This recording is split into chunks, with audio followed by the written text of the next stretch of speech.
IPL 2026 சீசனுக்காக எல்லா அணிகளும் இப்போ தீவிரமா வேட்டையில இறங்கியிருக்காங்க அப்படின்னு கூட சொல்லலாம். இந்த வேட்டையில பார்த்தீங்கன்னா, சிஎஸ்கே அணி கொடூர தாக்குதல்ல ஈடுபட்டிருக்காங்க. ஏன்னா, எந்தெந்த வீரர்கள எடுக்கலாம், யார் யாருக்கு நம்ம வலை வீசலாம் அப்படின்னு சொல்லிட்டு டிசைட் பண்ணியிருக்காங்க. இந்த வலையில ஏகப்பட்ட வீரர்கள் வந்து சிஎஸ்கே அணியிடம் வந்து சிக்கியிருக்காங்க அப்படின்னு கூட சொல்லலாம். ஸோ இந்த பிளான் சிஎஸ்கேவிற்கு மிகப்பெரிய ஒரு 2.2 அணி அப்படின்னு கூட நம்ம சொல்லலாம். ஏற்கனவே ஆல்மோஸ்ட் பார்த்தீங்கன்னா 99% வந்து சிஎஸ்கேவுடைய அந்த பிளேயிங் 11 வந்து செட் பண்ணிட்டாங்க. நமக்கு தேவை அந்த இடத்துல வந்து ஒரு ஸ்ட்ராங்கான ஒரு பேட்டரு, ஸ்ட்ராங்கான ஒரு ஆல்ரவுண்டர், ப்ளஸ் வந்து ஒரு 150 ஸ்பீடில் போடக்கூடிய ஒரு தரமான ஃபாஸ்ட் பவுலர். இது மட்டும் இருந்தால் போதும் நமக்கு அப்படின்னு சொல்லிட்டு சிஎஸ்கே மேனேஜ்மெண்ட் டிசைட் பண்ணியிருக்காங்க.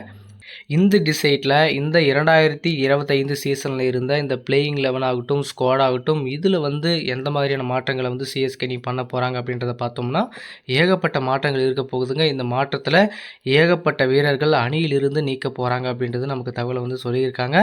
ஸோ இவங்களெல்லாம் நீக்கிட்டு அவங்களுக்கு தேவையான ஒரு 2-3 வீரர்களை மட்டும் சிஎஸ்கே அணி எடுக்கிறதுல ஒரு பிளானில் இருக்காங்க. ஸோ ஆல்மோஸ்ட் பார்த்தீங்கன்னா சிஎஸ்கேவுடைய பிளேயிங் 11 நல்லா தான் இருக்குது. இப்போதைக்கு நல்லா தான் இருக்குது. கடைசியான ஒரு 2 மேட்ச் கண்டினியூஸாக ஜெயிச்சாங்க 2025 சீசனில். ஸோ அப்படி இருக்கும்போது அந்த பிளேயிங் 11 வந்து பெட்டராக இருக்கிறதுனால மேபி வந்து அடுத்த சீசனுக்கு இதே ஃபார்மெட்டை வந்து யூஸ் பண்ணுறதுக்கான வாய்ப்புகள் இருக்குது. இந்த ஸ்குவாடில் பார்த்தீங்கன்னா ருத்ராஜ் கெய்க்வாட் ஒருத்தர் வந்து உள்ளே வந்துடுறாரு. அதுக்கப்புறம் சஞ்சு சாம்சனை வந்து சிஎஸ்கே எடுத்தார் அப்படின்னா அவர் வந்து உள்ளே வந்துட்டார் அப்படின்னா பிளேயிங் 11 ஆல்மோஸ்ட் பார்த்தீங்கன்னா கம்ப்ளீட்டு நல்லாயிருக்கும். ஸோ அதுக்கப்புறம் வேணும்னா அந்த பவுலிங் ஆக்ஷனில் வந்து நம்ம யாரையாச்சும் தூக்கிட்டு இன்னும் புதுசாக யாராச்சும் நல்ல குவாலிட்டியான பவுலர் எடுத்துகிட்டு வந்து உள்ளே போடலாம் அப்படின்ற மாதிரியும் வந்து பிளான் பண்ணியிருக்காங்க. இன்னொன்று பார்த்தீங்கன்னா இப்போ சிஎஸ்கேல இருக்கிற கரண்ட் ஸ்குவாடில் இருக்கிற பிளேயர்ஸ் எல்லாருமே பார்த்தோம்னா இப்போது ரீசெண்டாக நடக்கக்கூடிய டொமஸ்டிக் டோர்னமெண்ட்ஸில் எல்லாத்துலேயுமே செம்மையாக ஆடிட்டு வந்துட்டுருக்காங்க. ஸோ அதனால் சிஎஸ்கேவிற்கு இப்போது ஒரு மிகப்பெரிய ஒரு சிக்கலை வந்து இவங்க எல்லாருமே ஏற்படுத்தியிருக்காங்க அப்படின்னு கூட சொல்லலாம். ஸோ எப்படி இவங்களுடைய அப்ரோச் எல்லாம் வந்து இப்போது நல்லாயிருக்கு, ஐபிஎல்லில் நல்லா இல்லை அப்படின்றது ஒரு கேள்வியாக இருக்குது. எல்லாருமே அதை தான் வந்து சொல்லிகிட்டு இருக்காங்க. பட் இந்த 2026 சீசனுக்கு சிஎஸ்கே அணிக்கு கொஞ்சம் வந்து எஃபெக்ட் கொடுக்குற மாதிரியான விஷயத்தை தான் எல்லா பிளேயர்ஸுமே பண்ணியிருக்காங்க. ஐபிஎல் என்ன தான் இன்றைக்கி சக்ஸஸ் ஆகலனாலும் கூட பரவாயில்ல. பட் டொமஸ்டிக் T20யில் பார்த்தீங்கன்னா அவங்களுடைய சக்ஸஸ் வந்து நல்லா இருக்குங்க.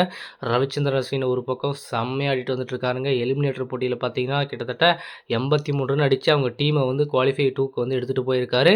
ஸோ ஒரு கேப்டன் லாக் ஆடியிருக்காரு அப்படின்னு கூட சொல்லலாம். நல்லா பவுலிங் போட்டிருக்காரு, நல்லா 3 விக்கெட் எடுத்தார், நல்லா ஒரு 50+ ஸ்கோர் அடிச்சிருக்காரு அப்படின்னும் போது ஸோ இவர்கிட்ட இருந்து இந்த ஃபார்ம்ன்றது நல்லா தான் இருக்குது. பட் ஐபிஎல்லை பொறுத்த வரைக்கும் இவர்கிட்ட இருந்து அந்த ஃபார்ம் வந்து இந்த சீசன் நம்ம ஃபுல்லுமே எதிர்பார்க்கல. அவருக்கு கொடுத்த அந்த ஒர்த்தான ப்ரைஸ்க்கு அவர் வந்து சரியான ஒரு வேலையை செய்யலை அப்படின்னு கூட சொல்லலாம். பட் இன்னும் பெட்டராக ஒரு பர்ஃபார்மன்ஸ் கொடுத்துருந்தாருன்னா கண்டிப்பாக சிஎஸ்கேவுடைய ஒரு பெட்டரான நாக் இந்த சீசன் நல்லா இருந்திருக்கும்.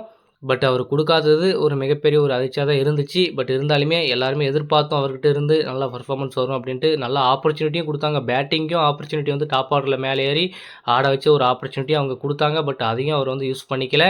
ஸோ அடுத்த சீசனில் வந்து அவர் இருப்பார் அப்படின்றத நம்ம பொறுத்திருந்து பார்க்கலாம். விஜய் சங்கரும் ஒரு பக்கம் செம்மையாக ஆடிட்டுருக்காருங்க. என்னமா ஆடிட்டுருக்காரு, டிஎன்பிஎல்லில் வந்து நல்லா களை கட்டிகிட்டு இருக்காரு. ஸோ அப்படி இருக்கும்போது இந்த சீசன் அவர் வந்து சென்னை அணியில் ஸ்குவாடில் இருப்பார் அப்படின்றது கேள்வியாக தான் இருக்குது. மேபி அவர் ஸ்குவாடில் இருந்தாலுமே அவருக்கு வந்து பிளேயிங் லெவல் ஆப்பர்ச்சுனிட்டி கிடைக்குமா அப்படின்னா கண்டிப்பாக கிடைக்கிறதுக்கான வாய்ப்புகள் ரொம்ப ரொம்ப ரொம்ப குறைவு. ஸோ அது ஒரு மைண்டில் வச்சுக்கிட்டு தான் அவர் வந்து அடுத்தடுத்து அவர் இன்னும் அவரை நிறைய டெவலப் பண்ணணும், இன்னும் நிறைய அக்ரெசிவான இன்டென்ட்டான ஒரு நாக்கை வந்து அவர்கிட்ட இருந்து எதிர்பார்த்தா மேபி வந்து அவரை வந்து சிஎஸ்கே வச்சுக்கிறதுக்கான பிளானில் இருப்பாங்க. ரச்சின் ரவீந்திராவும் அதே தாங்க. மேஜர் லீக் கிரிக்கெட்டில் எப்படி சென்னை அணிக்கு வந்து ஒரு ஸ்டார்டிங் வந்து நல்லா கொடுத்தாரோ அதே ஸ்டார்ட்டாக தான் மேஜர் லீக்லேயும் கொடுத்தாரு. பட் இப்போ வந்து அவருக்கு தொடர்ச்சியான ஒரு ஃபெயிலியரை தான் பார்த்துட்ருக்காரு. ஏன் இந்த ஒரு பிரச்சனையில் வந்து அவர் சிக்கியிருக்காரு அப்படின்னு பார்த்தோம்னா கண்டினியூஸாக அந்த பர்ஃபார்மன்ஸ்ன்றது அவர்கிட்ட இருந்து நம்மளால் பார்க்க முடியல. அந்த இன்டென்ட் வரமாட்டேங்குது. ஒரு கட்டத்துக்கு மேலே அவரால் வந்து அக்ரெசிவான ஒரு மைண்டுக்கு வர முடியல அப்படின்றது தான் கிளியராக தெரியுது. ஸோ டபுள் மைண்ட் செட்டோட அவர் வந்து ஆடிட்டு இருக்காரு. அதனால தான் வந்து ஐபிஎல்லே அவருக்கு சக்ஸஸ் கிடைக்காம போனதுக்கு ஒரு முக்கியமான காரணமே. ஸோ வெயிட் பண்ணி ஆடினா எந்த அளவுக்கு எடுத்துகிட்டு போகலாம் அப்படின்றது அந்த ஒரு போட்டி நமக்கு ஒரு முக்கியமான போட்டி. அதுக்கு அவர் பார்த்துருப்பார்.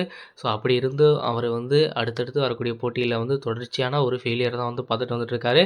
சாம் கரனும் அதே மாதிரி தாங்க. சாம் கரனும் அற்புதமாக ஆடிட்டுருக்காருங்க. இப்போது கவுண்ட்ரி டோர்னமெண்ட் வந்து போயிட்டுருக்கு. அதில் வந்து செம்மையான ஒரு நாக்கு ஆடிட்டு வந்துட்டுருக்காரு. அவருடைய பர்ஃபார்மன்ஸும் சிஎஸ்கே அணிக்கு ரொம்ப ரொம்ப முக்கியமானதாக இருக்குது.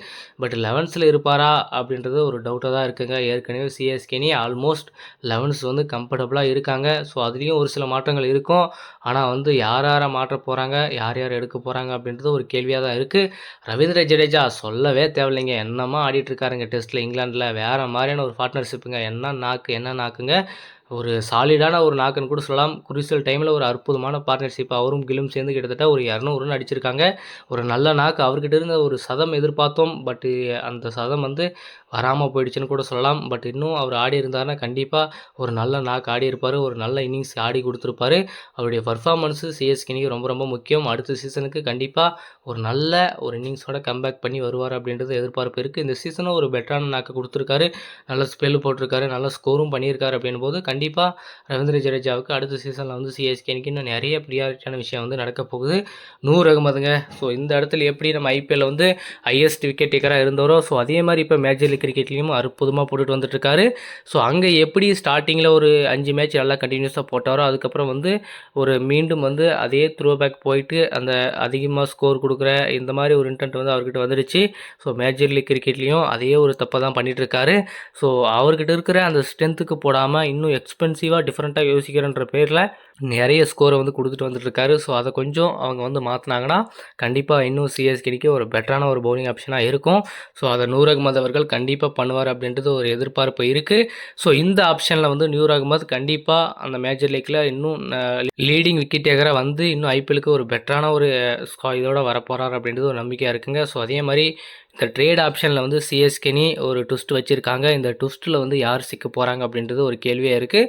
யார் அந்த ட்ரேட் ஆப்ஷனில் வந்து ராஜஸ்தான் ராயல்ஸ் அணிக்காக அனுப்ப போகிறாங்க அப்படின்றது ஒரு ஆப்ஷனில் வச்சுருக்காங்க. இன்னொரு பக்கம் பார்த்தீங்கன்னா சஞ்சு சாம்சனை வந்து ட்ரேட் கன்ஃபார்ம் பண்ணாலுமே ராஜஸ்தான் வந்து ஒரு ட்விஸ்ட் வச்சுருக்காங்க. நாங்கள் ஒரு பிளேயர் அனுப்புனா நீங்கள் 2 பிளேயர் ட்ரேடில் வந்து எங்களுக்கு அனுப்பணும்னு சொல்லிட்டு அவங்க வந்து சிஎஸ்கேனிக்கு சொல்லியிருக்காங்க. ஸோ சிஎஸ்கே மேனேஜ்மெண்ட்டும் அதுக்கான ஒரு முயற்சியை வந்து எடுக்காமல் தான் இருக்காங்க. இந்த ட்ரேட் ஆப்ஷனில் வந்து யார் யார் இருக்காங்க அப்படின்னு பார்த்தோம்னா சிவம் துபே, பத்ரினா அப்படி இல்லைனா அஸ்வின் அப்படின்ற ஒரு ஆப்ஷன் வந்து இந்த இடத்துல இருக்குங்க. ஸோ என்ன பண்ண போகிறாங்க அப்படின்றது ஒரு கேள்வியாக இருக்குது. சிஎஸ்கேவை பொறுத்த வரைக்கும் சிவம் துபே எந்த அளவுக்கு ஒரு குவாலிட்டியான பிளேயர்ன்றது நமக்கு தெரியும். சிக்ஸிங் எபிலிட்டி அடிக்கக்கூடிய ஒரே பிளேயர் சிஎஸ்கே அணியில் அவர் மட்டும்தான். ஸோ அவரை அனுப்பிட்டு என்ன பண்ண போகிறாங்க அப்படின்றது தெரியல. பட் சஞ்சு சாம்சன் இவரை பொறுத்த வரைக்கும் அவர் பெஸ்ட்டான பிளேயர்ன்றது நமக்கு எல்லாருக்கும் தெரியும். பட் இருந்தாலுமே அந்த மிடில் ஆர்டரில் ஸ்பின்னரை ஒரு நல்லா ஹேண்டில் பண்ணக்கூடிய ஒரு விஷயம் வந்து சிவம் துபே கிட்ட இருக்குது. ஸோ அந்த விஷயத்தை வந்து சிஎஸ்கே மனசில் வச்சுக்கிட்டு வேறு யாரையாச்சும் ட்ரேடில் வந்து அவங்களுக்கு அனுப்பிட்டு நம்ம சஞ்சு வந்து எடுக்கிறாங்க அப்படின்றத நம்ம பார்க்கணும். இந்த ஒரு ஆப்பர்ச்சுனிட்டி வந்து அவர் கிரியேட் பண்ணியிருக்காங்க. இந்த ஆப்பர்ச்சுனிட்டியில் பத்ரினாவை வந்து ஒரு ஆப்பர்ச்சுனிட்டி அவங்க எடுத்தாங்க அப்படின்ற பட்சத்தில் மேபி சிஎஸ்கேனி அதுக்கு கை கொடுப்பாங்களான்னு தெரியல. மேபி பத்ரினா இல்லைனா அஸ்வின் இந்த ஒரு ஆப்ஷன் கூட போகிறதுக்கான வாய்ப்புகள் இருக்குது. இந்த ட்ரேட் ஆப்ஷனில் சிஎஸ்கேனி என்ன பண்ண போகிறாங்க அப்படின்றது தான் இப்போ எல்லாருடைய எதிர்பார்ப்பாக இருக்குது. ஸோ யாரை வந்து ட்ரேட் ஆப்ஷனில் வந்து சிஎஸ்கேனி அந்த டீமுக்கு அனுப்புனா நல்லாயிருக்கும் அப்படின்றத பற்றி உங்களோட கருத்து என்னன்றதை மறக்காமல் கமெண்ட்டில் சொல்லுங்கள்.